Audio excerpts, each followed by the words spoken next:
Hello students, कैसे हैं आप? कैसी लग रही है फिज़िक्स? मैं आपको बता दूं कि फ़िज़िक्स बहुत ही मज़ेदार सब्जेक्ट है। जैसे जैसे आप इसको पढ़ेंगे आपको बहुत बहुत मज़ा आने वाला है। आज हम पढ़ेंगे डायमेंशंस की third application, to convert one system of units into another. तो चलिए देखिए।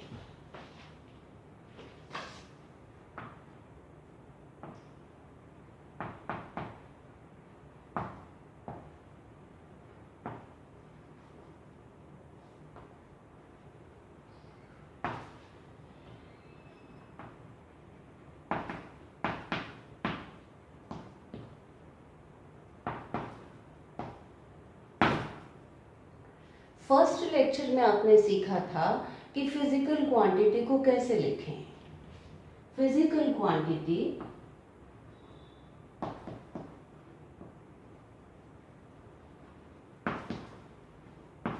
Q is written as, कैसे लिखते हैं? Q is equal to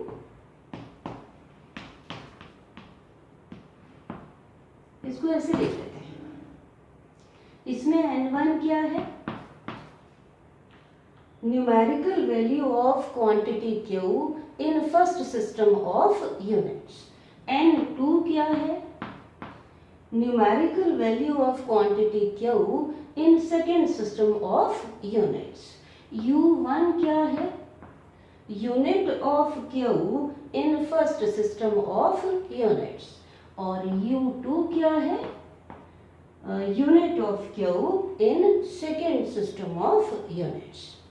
ये लिखने के बाद अब हम क्या करते हैं, इसको ऐसे लिख लेते हैं, N2 U2 is equal to N1 U1। यहाँ से N2 निकाल लें, N1 U1 ओवर U2, इसको हमने ऐसे लिख लिया। अब इसको U1 को हमने लिखना है in terms of fundamental units of mass, length and time. U2 को भी हमने लिखना है in terms of fundamental units of mass, length and time। ये दोनों बराबर तो ये है नहीं। अब हम क्या करते हैं कि यहाँ सबस्क्रिप्ट 1 लगा लेते हैं, M के साथ भी, L के साथ भी, T के साथ भी।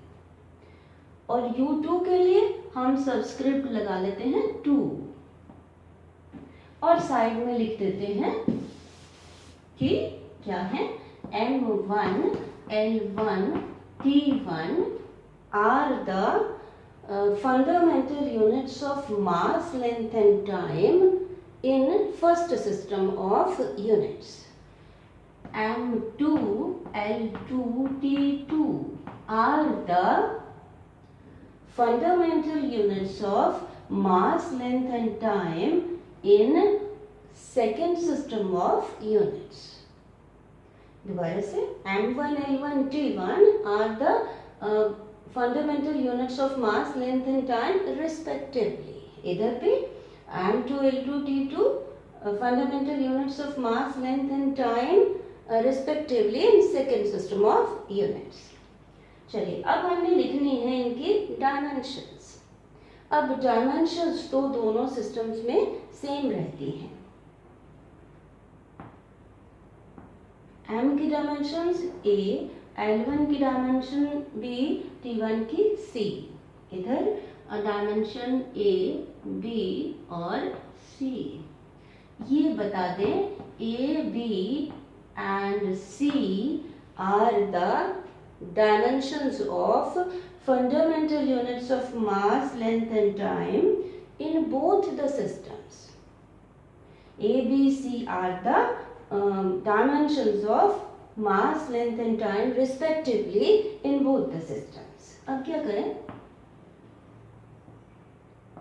इसको ऐसे लिख लें, ये U1 over U2 आ गया, यहाँ पर ये N1 यहाँ लिख लिया, इक्वल टू यहाँ लिख लिया, और ये हमारा आ गया N2। इसको कैसे लिख सकते हैं, N2 इक्वल टू m1/m2 इसकी पावर लिख लें a इकट्ठा करके, और l1/l2 को कैसे लिख लें, पावर b, और t1/t2 को कैसे लिख लें, इसकी पावर c। करेक्ट। तो ये फॉर्मूला आ गया आपके पास। अब एग्जाम में क्वेश्चन कैसे आता है, for example convert 1 Newton into dance.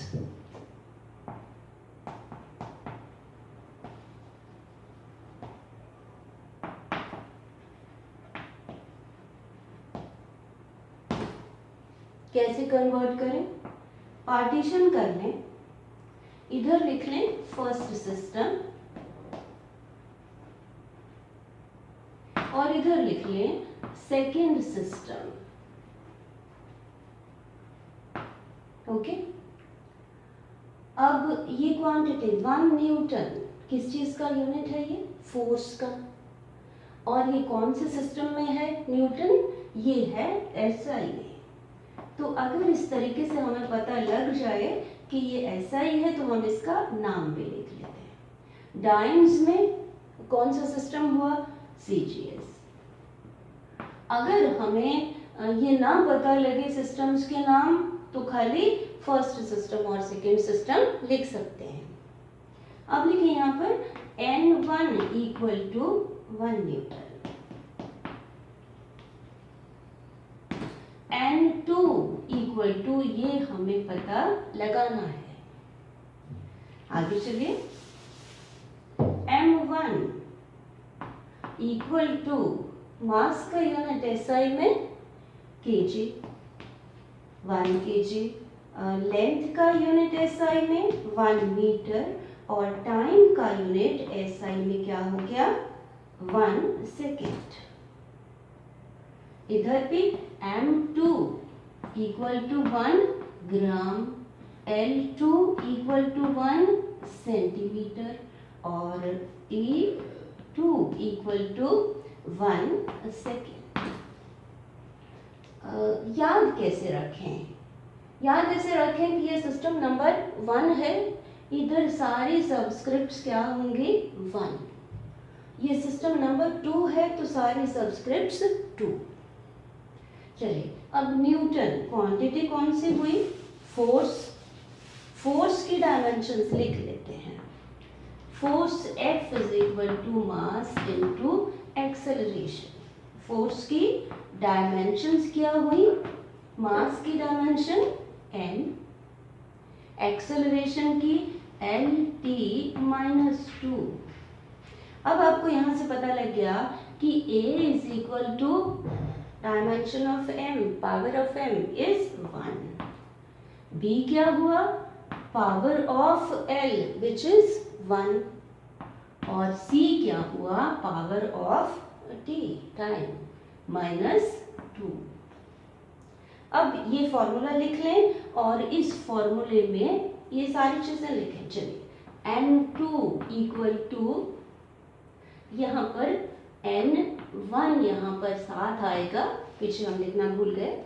N1 कितना है, 1 न्यूटन, 1 आ गया। M1 1 केजी ओवर M2 1 ग्राम। ठीक है, पावर इसकी 1, A = 1। L1 कितना है, 1 metre over L2 1 centimetre, power कितनी, power B = 1। T1 1 second over T2 1 second, power कितनी, C = -2। तो अब आपके पास N2 = अभी 1 को तो क्या लिखना, किलोग्राम की बना ले, ग्राम, 1000 ग्राम डिवाइडेड बाय 1 ग्राम। ये आ गया पावर 1 को तो ज़रूरत नहीं लिखने की। 1 मीटर में 100 सेंटीमीटर ओवर 1 सेंटीमीटर। पावर 1 को लिखने की ज़रूरत नहीं। 1 सेकेंड ओवर 1 सेकेंड। पावर कितनी? -2। अब ये ग्राम कैंसिल हो गया, सेंटीमीटर कैंसिल हो गया, सेकेंड भी कैंसिल हो गया, तो कितना आ गया? n2 is equal to 1000 into 100। यहाँ 1 आया, 1 की पावर -2, 1 की पावर कोई भी हो, नेगेटिव पॉजिटिव कितने भी, 1 की पावर कितने भी हो वो क्या आएगा? 1। तो 1 को तो क्या लिखना? n2 आ गया आपके पास 10 टू द पावर 5। तो आपके पास क्या आ गया? 1 Newton. Therefore 1 Newton is equal to 10 raised to power 5 dynes। अब आप क्या करें? अब आप नेक्स्ट क्वेश्चन लिखें, convert 1 dyne into newtons. Exactly इसी तरह से प्रोसीड करें। इसके अलावा आप क्या करें, आपकी बुक में, खास तौर पर टेक्स्ट बुक में इस तरह के जितने भी एक्सरसाइजेस हैं उनको सॉल्व करें। Thank you.